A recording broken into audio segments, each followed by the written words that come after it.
Here you go, Pat. Hey, welcome back, guys. Patrick Freecourt, Bob LaChance. Welcome to this week's Friday coffee break. Getting loud in here. I'm going to talk loud. We're going to hit it right away. Bob just said, Pat, we got a busy day. We got to keep it under 10 minutes. So, yeah, I'm going to go fast. People look at me because I'm talking so loud. We're going to hit it hard, guys, okay? Here we go. As Pat, love you guys. My question is, do I need to go above the mortgage broker to get to the lender in order to get seasoning requirements, etc., or can I trust that the mortgage broker is telling the correct information? This is Bill. Hey, Bill, what we do is sometimes you're not going to get past the loan originator or the broker, okay? Number one, make sure you're working with a direct lender. It's okay if it's a mortgage broker. I want them to be with a direct lender. I don't want them to be ABC Mortgage Company, okay? Choking. Million reasons why. I can't get into them now, but your deals are much more likely to get closed by somebody working with a direct lender. That's number one. Number two, if that's all you can get, you can't get to the underwriting, that's fine. What I want you to do is put it all in writing and make sure these emails are sent out. Hey, just verifying our discussion, no seasoning requirements on this loan, and send it to them. Now you have a written verification that you can hold them accountable to, okay? So they will back out of the verbal conversations if you catch them in it later. Good question. Hey guys, amazing video. Lots of great ideas in just 10 minutes. A great use of my time. Speak some more on the seasoning requirements of properties. What is the law regarding seasoning, and how we can fulfill the law when flipping a property we purchased below value? Thanks. This is Doug, coming off our site. Well, to be clear, there is no law. Okay, this isn't.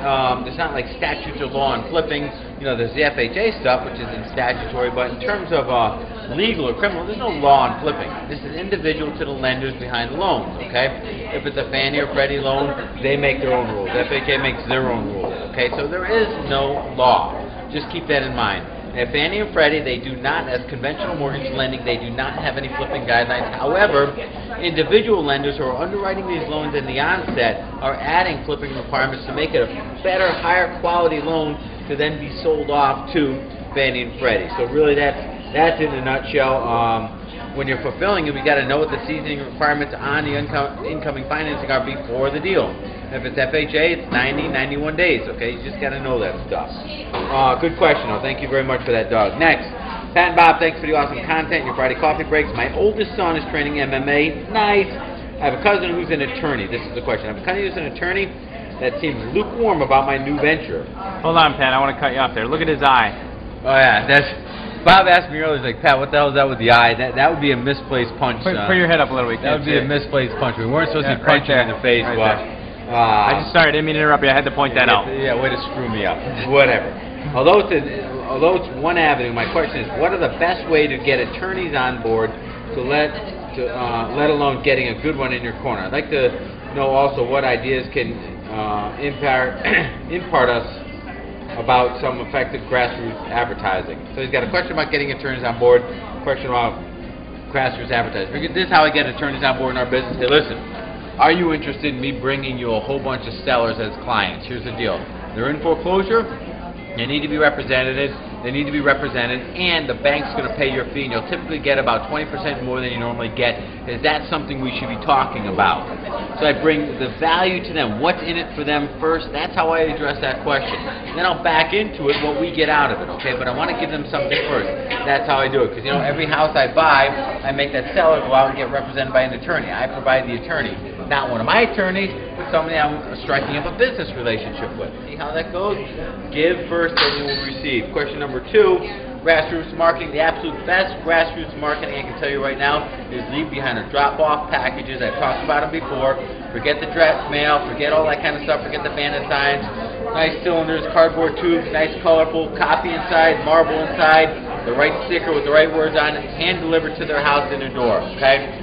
One of our students, great idea, they drilled a hole in the end, put a piece of yarn through it, they hang it on the doorknob itself. Brilliant. Love it. Okay? That is the absolute best marketing for this stuff you can possibly do. Let me ask a follow-up question from last week to my question regarding C lender with us making a spread. Since we are telling them we are purchasing below value, this is a lender for our C buyer, Are we also mentioning we are purchasing the AB on a short sale? I understand we want to be full disclosure, but that's something we need to disclose to the lender. If they don't need to know, if they don't need to, how do we prevent the buyer from getting a mortgage for a loan if he found the deal on MLS in a state short sale? I think answering the question will clarify a lot and give you a better approach. Your question got a little funny there, but here's the bottom line. Yes, disclose it to the end lender because it's easier to explain their case. We didn't do anything to improve the value. They want to know why we bought low and sold high. What do we do to improve value? We didn't do anything to improve value. We bought below value. What was the motivation? The house is being foreclosed on. Banks sell below value to get out from underneath the debt. It all makes sense.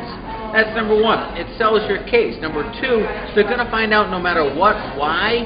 Because to fulfill the obligation for the title policy, they need to see how this loan is getting released. It's not going to get released. It's not going to get paid off at full value ever. The only way to establish that is to show them the short sale payoff letter. Voila, short sale. Okay? They're going to find out anyways. So here's the deal. Tell them up front, but use it to your advantage. Explain to them, this is why we're selling for more than we bought. We buy way below value. We don't do anything to increase its value. Okay? That's how you deal with that. Again, complete, total disclosure. Saves your butts. Hi Pat, hope you're doing well. Quick question. I've always heard that it's not legal for the homeowner to receive any funds from a short sale payoff, except FHA where the homeowner can receive up to $1,000. But I've never seen or heard of a specific law code that states this. So is it that lenders simply won't allow the homeowner to receive any financial gain from a short sale, or is there actually a law code that supports this? And as long as it's outside the closing transaction, how can you handle the homeowner getting some funds from moving, etc., besides using a bill of sale? Could you simply write a promise to pay upon closing a BC transaction for a referral fee or similar? Thanks and have a great weekend. This is Rudy out of Washington. Couple things here, Rudy. Number one, law, code. Law, code. Two separate things. Don't use them together. Law is criminal. It's if you break it, okay? It's, you know, it's a law. A code is a zoning infraction type thing. Totally different. You're right. There is no law as to whether or not a homeowner is going to get money back. It's individual to the lender. If I give a loan to Bob, he defaults, you come in for a short sale, I can allow Bob to get money back. I'm the lender. I make the rules. It's individual to all the lenders, okay? FHA is standardized, Fannie and Freddie is standardized, but they're the lenders, they're the investor behind the loan, they make the guidelines. So, it's not criminal, it's individual. That's number one. Number two, how can you get a money back outside the closing? You don't. Look what you're saying, Rudy. You have to sign an affidavit form that the person is not getting any money back, period, okay? And the homeowner signs that too. Now you want to give him money back outside the closing? That's a perpetration of fraud and can undo your entire transaction, dude. Okay, you're playing with fire. Listen to me, Rudy. Listen clearly, and all you out there, okay? The problem is not yours. The problem is the homeowner's.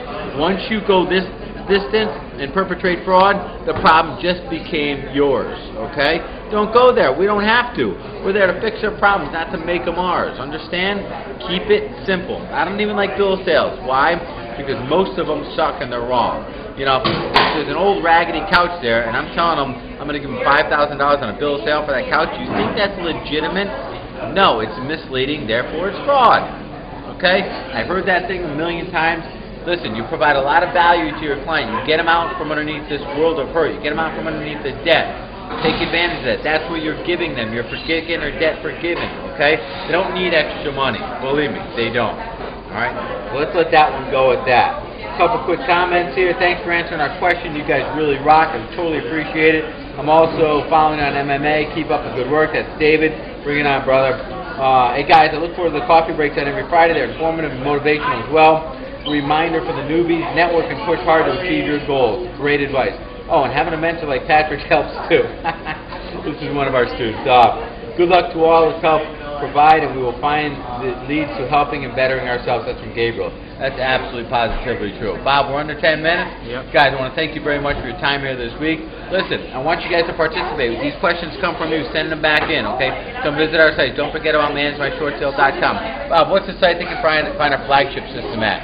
Shortsaleflagship.com. Go check out shortsaleflagshipsystem.com.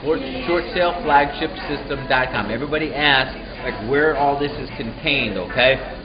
That's the Bible's plural for our business. That's the operating manuals for our business. You want all this in a nutshell? That's it. Guys, this is Pat and Bob signing off for the weekend. You guys have a great weekend. We'll rock with you next week. Thanks a lot.